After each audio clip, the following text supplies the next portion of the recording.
Hola, ¿cómo están? Les saludo con gusto, espero se encuentren ustedes muy bien. Quiero compartir con ustedes una breve reflexión sobre el tercer domingo de Pascua, sobre el Evangelio que será proclamado en el tercer domingo de Pascua. Como es costumbre, proclamo primero el texto y después hago una brevísima reflexión. Del Santo Evangelio según San Lucas.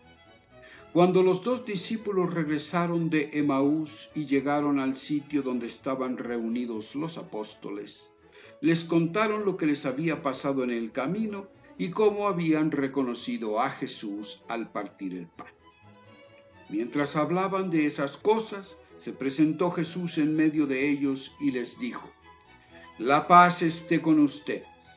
Ellos, desconcertados y llenos de temor, creían ver un fantasma. Pero él les dijo: «No teman, soy yo». ¿Por qué se espantan? ¿Por qué surgen dudas en su interior? Miren mis manos y mis pies, soy yo en persona. Tóquenme y convénzanse. Un fantasma no tiene ni carne ni huesos como ven que tengo yo. Y les mostró las manos y los pies. Pero como ellos no acababan de creer de pura alegría y seguían atónitos, les dijo: ¿tienen aquí algo de comer? Le ofrecieron un trozo de pescado asado.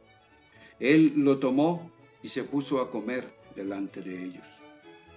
Después les dijo: lo que ha sucedido es aquello de que les hablaba yo, cuando aún estaba con ustedes, que tenía que cumplirse todo lo que estaba escrito de mí en la ley de Moisés, en los profetas y en los salmos. Entonces les abrió el entendimiento para que comprendieran las Escrituras y les dijo: está escrito que el Mesías tenía que padecer y había de resucitar de entre los muertos al tercer día, y que en su nombre se había de predicar a todas las naciones, comenzando por Jerusalén, la necesidad de volverse a Dios para el perdón de los pecados. Ustedes son testigos de esto. Palabra del Señor. Muy bien, quisiera comentar algunos aspectos fundamentales, importantísimos para comprender este extraordinario texto que sigue al texto del domingo anterior sobre los discípulos de Emaús. Es un texto que continúa de algún modo con ese tema. La aparición del resucitado a su comunidad en el contexto eclesial, en el contexto comunitario, en el contexto específicamente eucarístico. Muy bien, aquí ¿cuál es el problema?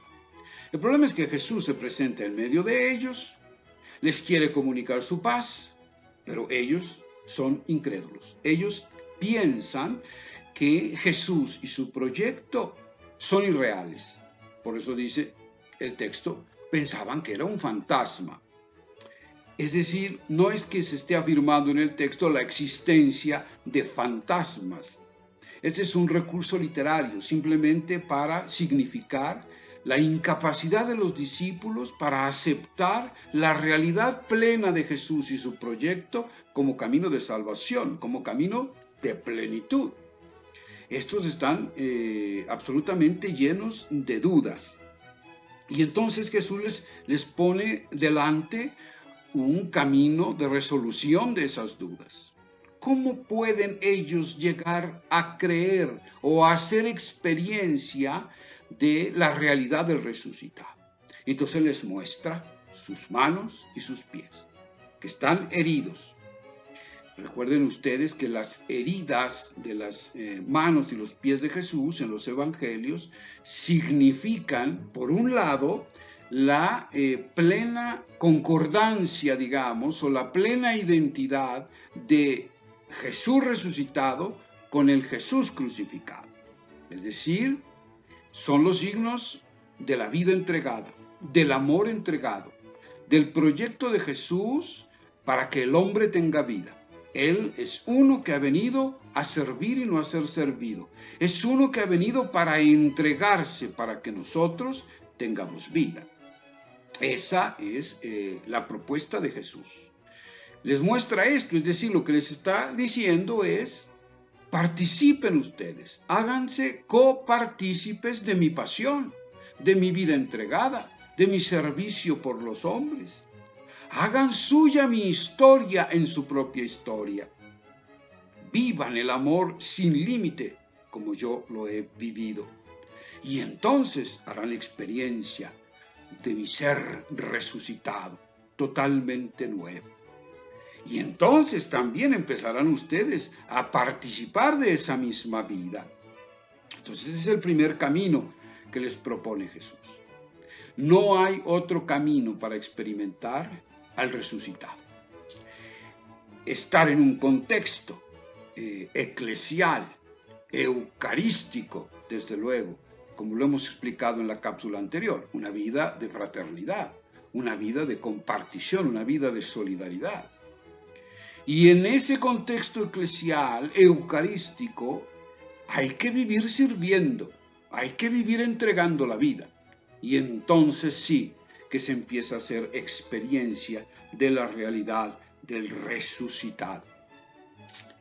Ellos se llenan de alegría, es decir, el que empieza a participar de esta vida entregada por los otros, empieza a descubrir que Jesús no es algo irreal, que no es un fantasma, y que su propuesta es verdaderamente la solución a la problemática humana. Pero se llena de alegría, es una alegría un tanto extraña, porque resulta que esta alegría les impide a los discípulos acceder del todo a la realidad del resucitado. Ellos siguen incrédulos. Y entonces Jesús realiza un gesto extraordinario. Les pide a ellos de comer. En la Eucaristía es Jesús el que se ofrece como alimento, ¿no? Aquí Jesús lo que les pide a ellos es que le entreguen algo de comer. Y les dice: ¿tienen algo de comer? Y ellos le ofrecen pez, un pez. El pez es todo un símbolo en la cristiandad. Es un acróstico que realmente representa la confesión de fe cristiana más primitiva. La palabra pez en griego, ixtis, significa pez efectivamente. Y si nosotros lo colocamos en griego en forma de acróstico, significa Jesús, Mesías, Hijo de Dios, Salvador. Jesús, Mesías, Hijo de Dios y Salvador. Es una confesión de fe en Jesús, en este Jesús histórico, en este Jesús que muestra las manos y los pies heridos y que se confiesa como Mesías, es decir, aquel en el cual se cumplen todas las promesas del pasado, el que recapitula la historia, digámoslo así, y la historia de Israel, pero también la historia personal de cada uno de nosotros, Mesías. Hijo de Dios, una categoría que nos abre al futuro. La filiación es una categoría de futuro y además que está abierta a todas las naciones, como lo dirá el mismo texto. No hay límites, es la universalidad. Hijo de Dios significa promesas cumplidas. Sí, en Israel, las promesas hechas a Israel se cumplen en Jesús, pero se abren a todas las naciones, a los hombres de todos los tiempos y lugares. Y Jesús lo que dice es algo extraordinario. Dice: ok, dame tu fe, dámela a comer, déjame apropiar de ella, para que mi fe sea la tuya, porque la única fe que salva es la fe de Jesús. Y entonces aquí se presenta de manera mística esta relación extraordinaria entre el discípulo y Jesús. El discípulo le entrega a Jesús lo único que tiene para comer, su fe. Recuerdan ustedes también aquel pasaje de la compartición de los panes, ¿no? En los cuales los discípulos lo que tienen es pan y peces, es decir, su fe y la Eucaristía. Y es con eso que dan de comer a las multitudes. Aquí Jesús les dice a sus discípulos: entréguenme su fe, que resulta muy poquita cosa, ¿verdad? Porque esa fe no les ha alcanzado para descubrir la realidad del resucitado. Y entonces hay que entregársela a Jesús. Entrégale tu fe para que tu fe sea verdaderamente salvífica. Y finalmente les ofrece una tercera vía. para reconocer y hacer experiencia de su realidad como resucitado. Acudir al Antiguo Testamento, a la ley, a los profetas, a los salmos, al Antiguo Testamento, a la tradición teológica y espiritual israelita que prefigura, anuncia al Mesías.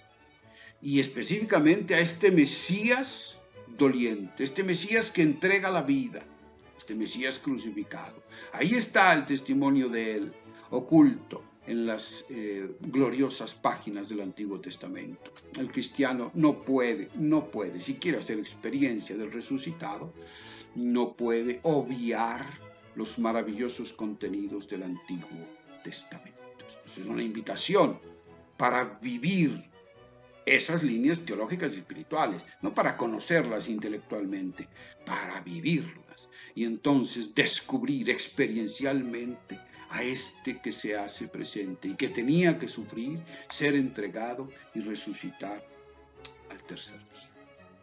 Y finalmente, el resucitado tiene un objetivo al manifestarse, al presencializarse a sus discípulos, enviarlos para que anuncien esta vida nueva que en él se ha inaugurado, esta nueva creación, una creación nueva que se caracteriza por habitantes que viven entregando la vida para generar vida en otros. Eso es la conversión, tan necesaria para entrar en el torrente, en el flujo maravilloso de la vida nueva del resucitado.